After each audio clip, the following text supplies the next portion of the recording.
ಕಾಡು ನಾಡಿನ ಮೂಲ, ತೋಟ ಊಟದ ಮೂಲ. ಈ ಕಾಡು ಮತ್ತು ತೋಟ ಒಂದಾದರೆ ಸಸ್ಯ ವೈವಿಧ್ಯತೆ ಬೆಳೆಯುತ್ತೆ.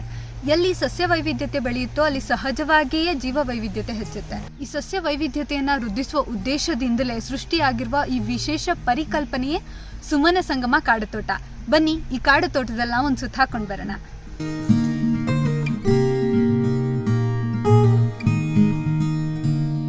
ಕೃಷಿ ಅಂತಂದರೆ ಕೊನೆಗೂ ಮಣ್ಣು ತಯಾರು ಮಾಡೋದು.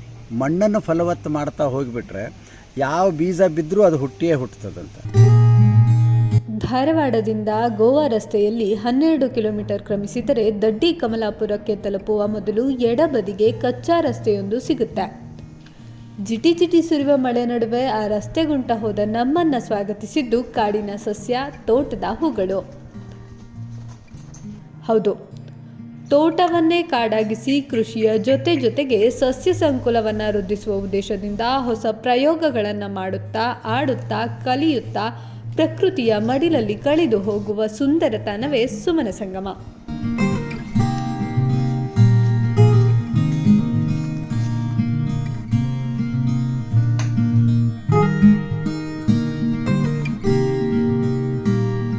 ಪ್ರಸೂತಿ ಮತ್ತು ಸ್ತ್ರೀರೋಗ ತಜ್ಞ ಸಾವಯವ ಕೃಷಿಕ ಡಾಕ್ಟರ್ ಸಂಜೀವ್ ಕುಲಕರ್ಣಿ ಅವರ 30 ವರ್ಷದ ಶ್ರಮವಿದು. 17 ಎಕರೆ ಜಮೀನಿನಲ್ಲಿ ಸಾವಯವ ಕೃಷಿ ಮಾಡುತ್ತಿದ್ದ ಅವರು 15 ವರ್ಷಗಳ ಕೆಳಗೆ ಆ ಭೂಮಿಯನ್ನು ಕಾಡಾಗಿಸಲು ಮುಂದಾದರು. ಅದರ ಪರಿಣಾಮ ಇಂದು ಆ ಭೂಮಿಯಲ್ಲಿ ವಿಭಿನ್ನ ಪ್ರಭೇದದ ಸಸ್ಯ ಸಂಕುಲ ಬೆಳೆದು ನಿಂತಿದೆ. ನಾವು ಸ್ವಲ್ಪ ಸರಿಯಾಗಿ ಪ್ಲ್ಯಾನ್ ಮಾಡಿದರೆ ನಮ್ಮ ಬೆಂಗಳೂರಿನ ಜನ, ಶ್ರೀಮಂತರು, IT ಜನ ಹೊಟ್ಟೆ ಕಿಚ್ಚು ಪಡುವ ಹಾಗೆ ನಾವು ತೋಟ ಮಾಡ್ಕೊಂಡ್ಬಿಡು.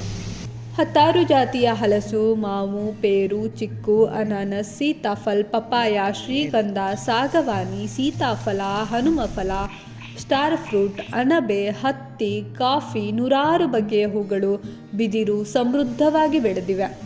ಜೊತೆಗೆ ಭತ್ತ, ಬದನೆ, ಬಾಳೆ ಕೃಷಿಯನ್ನೂ ಮಾಡಲಾಗಿದೆ. ಈ ನಮ್ಮ ಕಾಡು ತೋಟದೊಳಗೆ ಎಲ್ಲ ಥರದ ಸಸ್ಯ ವೈವಿಧ್ಯವನ್ನು ತರಬೇಕು ಅಂತ. ಸಸ್ಯ ವೈವಿಧ್ಯ ಬಂದಿದ್ದಾದರೆ ಸಹಜವಾಗಿ ಅದನ್ನು ಹಿಂಬಾಲಿಸಿ ಪಕ್ಷಿ ವೈವಿಧ್ಯ, ಪ್ರಾಣಿ ವೈವಿಧ್ಯ, ಕೀಟ ವೈವಿಧ್ಯ ಎಲ್ಲವೂ ಬರ್ತದೆ ಅಂತ. ಈಗ ಸದ್ಯ ನಮ್ಮ ತೋಟದೊಳಗೆ ಸುಮಾರು ಒಂದು 25 ಥರದ ಕಪ್ಪೆಗಳು, ಒಂದು 20 ಥರದ ಅಣಬೆಗಳು, ಬೇರೆ ಬೇರೆ ಥರದ ಜೇಡರ ಬಲೆಗಳು ಏನೇನೋ ತಯಾರಾಗಿಬಿಟ್ಟವೆ. ಸುಮನ ಶಬ್ದಕ್ಕೆ 2 ಅರ್ಥ. ಒಂದು, ಸುಮನ ಅಂದರೆ ಹೂವುಗಳು ಅಂತ. ಎಲ್ಲ ಥರದ ಹೂವುಗಳು, ಆದಷ್ಟು ಸಸ್ಯ ವೈವಿಧ್ಯ ಬರಬೇಕು ಅಂತಿತ್ತು. ಹಾಗಾಗಿ ನಮಗೆ ಯಾವ್ಯಾವುದನ್ನು ತರಲಿಕ್ಕೆ ಸಾಧ್ಯ ಆಗಿದ್ದಿದೆಯೋ ಅದೆಲ್ಲವನ್ನೂ ತಂದು ಇಲ್ಲಿ ಬೆಳೆಸೋ ಪ್ರಯತ್ನವನ್ನು ಮಾಡ್ತಾಯಿದ್ವಿ. ಸುಮನ ಶಬ್ದದ ಇನ್ನೊಂದು ಅರ್ಥ ಅಂದರೆ ಸುಮನ, ಒಳ್ಳೆಯ ಮನಸ್ಸು ಅಂತ. ಒಳ್ಳೆಯ ಮನಸ್ಸುಗಳು, ಒಳ್ಳೆಯ ಜನ ಇಲ್ಲಿ ಬರ್ತಾ ಇರಬೇಕು. ಇಲ್ಲಿ ರಾಸಾಯನಿಕ ಗೊಬ್ಬರಗಳನ್ನು ಬಳಸಲಾಗುವುದಿಲ್ಲ. ಇಲ್ಲಿಯೇ ತಯಾರಿಸಿದ ಜೀವನಾಮೃತವನ್ನು ಬಳಸಲಾಗುತ್ತದೆ. ನಾವು ಜೀವಾಮೃತ ಅನ್ನೋದನ್ನು ಬಹಳ ಸರಳ ಮಾಡ್ಕೊಂಡ್ಬಿಟ್ಟಿದ್ದೀವಿ.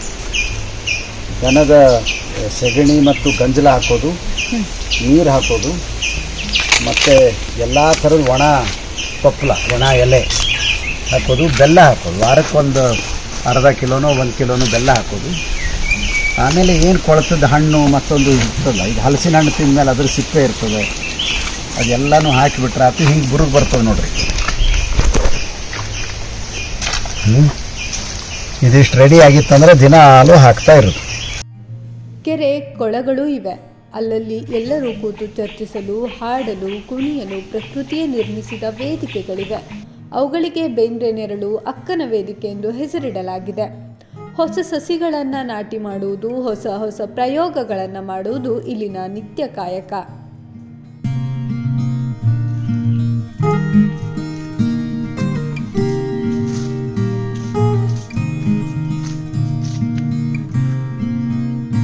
ಈ ತಾಣ ಕೇವಲ ಸಸ್ಯ ಪ್ರಾಣಿಗಳಿಗೆ ಮೀಸಲಾಗಿಲ್ಲ. ಇಲ್ಲಿ ವಿಭಿನ್ನ ಶಿಬಿರಗಳನ್ನು ಆಯೋಜಿಸಲಾಗುತ್ತದೆ. ಮಕ್ಕಳಿಗಾಗಿ ರಜೆ ಶಿಬಿರ, ಆಹಾರ ಆರೋಗ್ಯ ಶಿಬಿರ, ಧ್ಯಾನದ ಶಿಬಿರ, ಜೀವನ ವಿದ್ಯಾ ಶಿಬಿರ, ರಂಗಭೂಮಿ ಶಿಬಿರ ಸೇರಿದಂತೆ ವಿಭಿನ್ನ ಕಲಿಕೆಗೂ ಈ ಪ್ರಕೃತಿಯ ಮಡಿಲು ತೆರೆದುಕೊಂಡಿದೆ. ಭಾರತದಾದ್ಯಂತ ಜನರು ಇಲ್ಲಿಗೆ ಬಂದು ಈ ಶಿಬಿರಗಳಲ್ಲಿ ಪಾಲ್ಗೊಳ್ಳುತ್ತಾರೆ.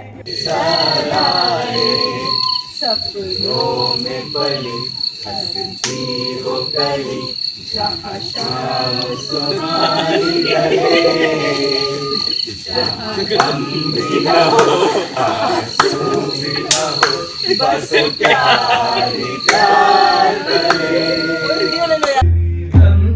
ಭೂಮಿಗೆ ಚಿಗುರ ಹೂವಿನ ಚೈತ್ರ ಬೇರೆ ನಾಡಿನ ಹಕ್ಕಿದಾರು